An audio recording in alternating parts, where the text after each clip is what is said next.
Hi అండి. తిన్నారా? మధ్యాహ్నం భోజనం మేమైతే తింటున్నాం అనమాట. ఇదైతే పెసరవేల పప్పు, అదైతే వంకాయ కూర. ఇలాంటి ఫ్రెండ్స్ మీరు ఇదైతే జిజాద్ మజ్బూస్ అన్నామండి. ఇప్పుడైతే లోపలికైతే తీసుకెళ్తున్నాను అనమాట. ఇదైతే మధ్యాహ్నం భోజనం.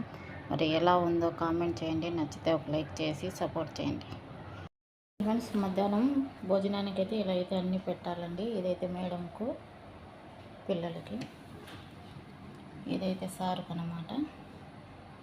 మధ్యాహ్నం అన్నాన్ని పెట్టినప్పుడు ఇలా అయితే కాయలు అన్నీ పెట్టాలి.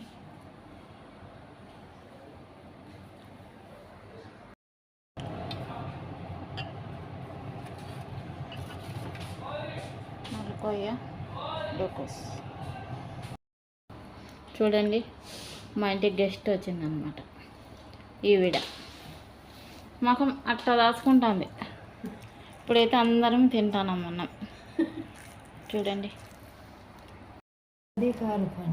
కలింగరకాయ ఇది మాకు భోజనానికి.